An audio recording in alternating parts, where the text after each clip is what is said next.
بسم اللہ الرحمن الرحیم۔ السلام علیکم ڈیئر اسٹوڈنٹس، امید کرتا ہوں کہ آپ لوگ سبھی خیریت سے ہوں گے۔ تو آج کی اس ویڈیو کے اندر ہم لوگ 10th مطالعہ پاکستان کے باب نمبر 1 پاکستان کی نظریاتی اساس اس چیپٹر کی ایکسرسائز میں سے اس کے شارٹ کویسچنس مکمل کریں گے۔ تو جو بچے چینل پہ نئے ہیں وہ لازمی طور پہ چینل کو سبسکرائب کر لیں تاکہ مزید اس طرح کی ایجوکیشنل ویڈیوز بآسانی آپ لوگوں تک پہنچ سکیں۔ درج ذیل سوالات کے مختصر جوابات دیں۔ تو یہاں پہ اسٹوڈنٹس یہ 15 مختصر سوالات دیے ہوئے ہیں، تو ان کو ہم بک کے اندر سے مکمل کریں گے 1 بائی 1 کر کے۔ تو اسٹوڈنٹ شارٹ کویسچن نمبر 1 ہے نظریہ کی تعریف کریں، تو اس کا آنسر صفحہ نمبر 2 پر دیا گیا ہے۔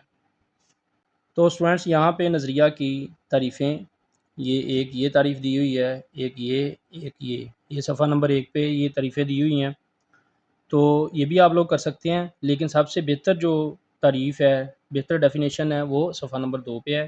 یہ میں آپ لوگوں کو لگوا دیتا ہوں۔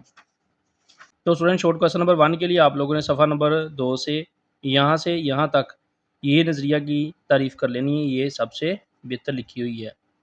نظریہ سے مراد ایسا ضابطہ یا پروگرام ہے جس کی بنیاد فلسفہ و تفکر پر رکھی گئی ہو اور انسانی زندگی کے مختلف پہلوؤں مثلاً سیاسی، معاشرتی اور تہذیبی مسائل کے حل کے لیے کوئی لائحہ عمل بنایا گیا ہو۔ تو یہاں سے لے کے یہاں تک آپ لوگوں نے شارٹ کویسچن نمبر 1 کا آنسر کرنا ہے۔ شارٹ کویسچن نمبر 2 نظریہ پاکستان سے کیا مراد ہے، تو اس کا آنسر بھی اسٹوڈنٹس صفحہ نمبر 2 پر ہی دیا گیا ہے۔ تو اسٹوڈنٹ شارٹ کویسچن نمبر 2 کے لیے آپ لوگ صفحہ نمبر 2 پہ یہاں سے لے کے یہاں تک اس کی تعریف کر سکتے ہیں۔ پاکستان کا قیام ایک نظریے کے تحت عمل میں آیا جو نظریہ پاکستان کہلاتا ہے۔ تو اس کے علاوہ یہاں تک آپ لوگ اگر اس کو کر لیں تو زیادہ بہتر ہو سکتا ہے۔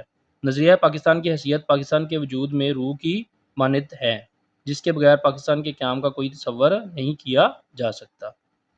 تو اگر بالکل شارٹ سی ڈیفینیشن کرنا چاہیں تو یہاں سے لے کے یہاں تک کر لیں، باقی ایک اور یہ 7 فقرہ لکھ لے تو زیادہ بہتر ہے۔ شارٹ کویسچن نمبر 3 نظریہ پاکستان سے آگاہی کیوں ضروری ہے، تو اس کا آنسر صفحہ نمبر 9 پر دیا گیا ہے۔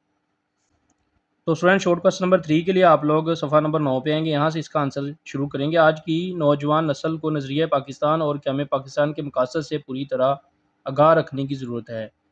انہیں اس عظیم تحریک سے آگاہ کیا جائے جو پاکستان کی تخلیق کے لیے برصغیر میں چلائی گئی۔ پاکستان کے عوام کو مضبوط اور متحد رکھنے کے لیے ضروری ہے کہ انہیں نظریہ پاکستان کی اہمیت اور تحریک پاکستان کے رہنماؤں کی قربانیوں کا پوری طرح علم ہو۔ تو یہاں سے لے کے یہاں تک شارٹ کویسچن نمبر 3 کو آپ لوگوں نے اسٹوڈنٹس کرنا ہے۔ شارٹ کویسچن نمبر 4 برصغیر میں 2 قومی نظریے کی ابتدا کب ہوئی، تو اس کا آنسر بھی اسٹوڈنٹس صفحہ نمبر 9 پر ہی دیا گیا ہے۔ تو اسٹوڈنٹ شارٹ کویسچن نمبر 4 کے لیے آپ لوگ صفحہ نمبر 9 پہ آئیں گے، یہاں سے اس کا آنسر شروع کریں گے۔ برصغیر میں 2 قومی نظریے کی ابتدا 712 عیسوی میں مسلمانوں کی آمد اور محمد بن قاسم کی فتح سندھ سے شروع ہوئی، جب انہوں نے سندھ کے راجہ داہر کو شکست دی۔ تو 2 قومی نظریے کی ابتدا 712 عیسوی میں ہوئی۔ تو یہاں سے لے کے یہاں تک آپ لوگ شارٹ کویسچن نمبر 4 کو مکمل کریں گے۔ شارٹ کویسچن نمبر 5 نظریہ پاکستان کے عناصر میں عقائد سے کیا مراد ہے، تو اس کا آنسر صفحہ نمبر 4 پر دیا گیا ہے۔ تو اسٹوڈنٹ شارٹ کویسچن نمبر 5 کے لیے آپ صفحہ نمبر 4 پہ آئیں گے، یہاں سے شروع کریں گے۔ عقائد میں توحید، رسالت، آخرت، ملائکہ اور الہامی کتابوں پر ایمان لانا شامل ہے۔ عقائد کے مجموعہ کو ایمان کہتے ہیں۔ عقائد توحید سے مراد یہ ہے کہ اللہ تعالیٰ ساری کائنات کا خالق اور مالک ہے، وہ واحد اور یکتا ہے، اس کا کوئی شریک نہیں اور نہ ہی کوئی چیز اس کے علم سے باہر ہے، جیسا کہ اللہ تعالیٰ نے قرآن مجید میں ارشاد فرمایا ان اللہ علی کل شیء قدیر، بے شک اللہ ہر چیز پر پوری طرح قادر ہے، سورہ بقرہ آیت نمبر 20۔ تو یہاں سے لے کے یہاں تک اسٹوڈنٹس آپ لوگ شارٹ کویسچن نمبر 5 کو مکمل کریں گے۔ شارٹ کویسچن نمبر 6 علامہ اقبال رحمۃ اللہ علیہ نے خطبہ الہ آباد 1930 عیسوی میں نظریہ پاکستان کے حوالے سے کیا فرمایا، تو اس کا آنسر صفحہ نمبر 7 پر دیا گیا ہے۔ تو اسٹوڈنٹ شارٹ کویسچن نمبر 6 کے لیے آپ لوگ صفحہ نمبر 7 پہ آئیں گے، یہاں سے لے کے یہاں تک اس کا آنسر کریں گے۔ یہ تھوڑا لمبا ہو جائے گا کیونکہ اس میں علامہ محمد اقبال کا جو خطبہ ہے یہ بھی ساتھ شامل کرنا ہے۔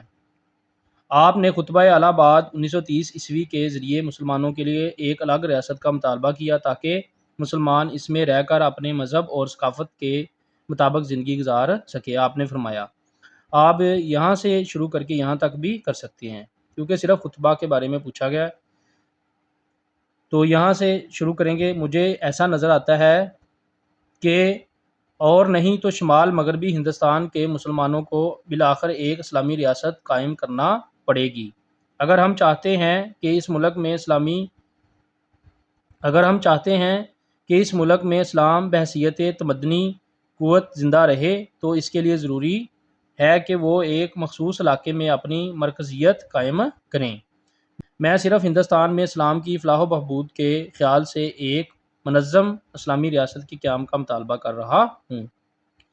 تو یہاں تک لکھ لے تو زیادہ بہتر ہے، باقی اگر صرف آپ لوگ خطبہ لکھنا چاہیں تو یہاں سے لے کے یہاں تک لکھ سکتے ہیں۔ شارٹ کوسچن نمبر 7، عقیدہ رسالت کی تعریف کریں۔ اس کا آنسر صفحہ نمبر 5 پر دیا گیا ہے۔ تو اسٹوڈنٹ شارٹ کوسچن نمبر 7 کے لیے آپ لوگ صفحہ نمبر 5 پہ آئیں گے، یہاں سے شروع کریں گے۔ عقیدہ رسالت کا مطلب تمام رسولوں پر ایمان لانا دائرہ اسلام میں آنے کے لیے لازم ہے کہ رسالت کو دل و جان سے تسلیم کیا جائے اور کسی اعتبار سے بھی اس میں شک و شبہ نہ کیا جائے۔ قرآن مجید اور اسوہ رسول خاتم النبیین صلی اللہ علیہ وسلم کو سر چشمہ ہدایت ماننا اور حضرت محمد رسول اللہ خاتم النبیین صلی اللہ علیہ وسلم کو اللہ تعالیٰ کا آخری رسول اور آخری نبی ماننا اور یہ ایمان رکھنا کہ آپ خاتم النبیین صلی اللہ علیہ وسلم کے بعد کوئی نبی نہیں آئے گا، عقیدہ رسالت کا لازمی جزو ہے، اور جو اس کا انکار کرے وہ مسلمان نہیں ہو سکتا۔ تو یہاں سے لے کے یہاں تک short question number 7۔ Short question number 8، Quaid Azam رحمۃ اللہ علیہ نے اقلیتوں کے بارے میں کیا فرمایا؟ اس کا آنسر صفحہ نمبر 7 پر دیا گیا ہے۔ تو اسٹوڈنٹ شارٹ کوسچن نمبر 8 کے آنسر کے لیے آپ لوگ صفحہ نمبر 7 پہ آئیں گے، یہاں سے شروع کریں گے۔ قائد اعظم رحمۃ اللہ علیہ نے دو ٹوک الفاظ میں فرمایا کہ پاکستان ایک مذہبی نہیں بلکہ اسلامی فلاحی ریاست ہوگی، یہاں غیر مسلموں کو مسلمانوں کے برابر درجہ ملے گا، وہ آزاد اور خوشگوار فضا میں سانس لے سکیں گے اور انہیں برابر حقوق حاصل ہوں گے۔ تو یہاں سے لے کے یہاں تک آپ لوگ شارٹ کوسچن نمبر 8 کو کریں گے۔ شارٹ کوسچن نمبر 9، اب یا پھر کبھی نہیں کے عنوان سے مشہور کتابچہ کب اور کس نے جاری کیا؟ تو اس کا آنسر صفحہ نمبر 10 پر دیا گیا ہے۔ تو اسٹوڈنٹ شارٹ کوسچن نمبر 9 کے لیے آپ لوگ صفحہ نمبر 10 پہ یہاں پہ آئیں گے، یہ یہاں سے لے کے یہاں تک اس کا آنسر لکھیں گے اور ساتھ شامل کریں گے چودھری رحمت علی۔ چودھری رحمت علی نے یہ کتابچہ جاری کیا تھا 28 جنوری 1933 عیسوی کو۔ انہوں نے اب یا پھر کبھی نہیں کے عنوان سے ایک مشہور کتابچہ جاری کیا، چودھری رحمت علی نے۔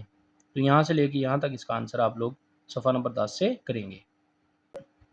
Short question number 10، Quaid Azam رحمۃ اللہ علیہ نے 1 جولائی 1948 عیسوی کو اسٹیٹ بینک آف پاکستان کا افتتاح کرتے ہوئے کیا فرمایا؟ اس کا آنسر صفحہ نمبر 8 پر دیا گیا ہے۔ تو اسٹوڈنٹ شارٹ کوسچن نمبر 10 کے لیے آپ لوگ صفحہ نمبر 8 پہ آئیں گے، یہاں سے لے کے یہاں تک اس کا آنسر کریں گے۔ 1 جولائی 1948 عیسوی کو قائد اعظم رحمۃ اللہ علیہ نے اسٹیٹ بینک آف پاکستان کا افتتاح کرتے ہوئے فرمایا، مغرب کا معاشی نظام انسانیت کے لیے ناقابل حل مسائل پیدا کر رہا ہے اور یہ لوگوں کے درمیان انصاف قائم کرنے میں ناکام رہا ہے۔ ہمیں دنیا کے سامنے ایک ایسا معاشی نظام پیش کرنا چاہیے جو اسلام کے صحیح تصور مساوات اور سماجی انصاف کے اصولوں پر مبنی ہو۔ تو یہاں سے لے کے یہاں تک آپ لوگ شارٹ کوسچن نمبر 10 مکمل کریں گے۔ شارٹ کوسچن نمبر 11، مساوات کے متعلق اللہ تعالیٰ کا فرمان لکھیں۔ تو اس کا آنسر صفحہ نمبر 6 پر دیا گیا ہے۔ تو اسٹوڈنٹ شارٹ کوسچن نمبر 11 کے لیے آپ لوگ یہ آیت جو دی گئی ہے اس کا ترجمہ کریں گے یہاں سے لے کے یہاں تک۔ اے لوگو، بے شک ہم نے تمہیں ایک مرد اور ایک عورت سے پیدا فرمایا اور ہم نے تمہیں مختلف قومیں اور قبیلے بنایا تاکہ تم ایک دوسرے کو پہچان سکو۔ بے شک اللہ کے نزدیک تم میں زیادہ عزت والا وہ ہے جو تم میں زیادہ پرہیزگار ہو۔ سورہ حجرات آیت نمبر 13۔ تو یہاں سے لے کے یہاں تک آپ لوگ شارٹ کوسچن نمبر 11 کے لیے یہ ترجمہ مکمل یاد کریں گے۔ شارٹ کوسچن نمبر 12، جمہوریت کی تعریف کریں۔ تو اس کا آنسر پیج نمبر 7 پر دیا گیا ہے۔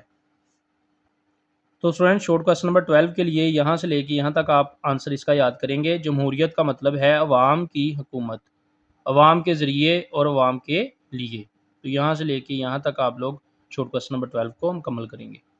شارٹ کوسچن نمبر 13 اللہ تعالیٰ کی حاکمیت سے کیا مراد ہے؟ اس کا آنسر صفحہ نمبر 5 پر دیا گیا ہے۔ تو اسٹوڈنٹ شارٹ کوسچن نمبر 13 کے لیے آپ لوگ صفحہ نمبر 5 پہ آئیں گے، یہاں سے اس کا آنسر شروع کریں گے۔ اللہ تعالیٰ کی حاکمیت سے مراد یہ ہے کہ تمام کائنات کا مالک صرف اللہ تعالیٰ ہے۔ اسلامی ریاست میں حاکم وقت اللہ تعالیٰ کے نافذ کردہ قوانین کی پاسداری کو یقینی بنانے کے لیے اپنا کردار نبھاتا ہے۔ اس کائنات میں حاکمیت ایک اللہ تعالیٰ کے سوا نہ کسی کی ہو سکتی ہے اور نہ کسی کو یہ حق حاصل ہے کہ وہ حاکمیت کا دعوے دار بنے۔ تو یہاں سے لے کے یہاں تک شارٹ کوسچن نمبر 13۔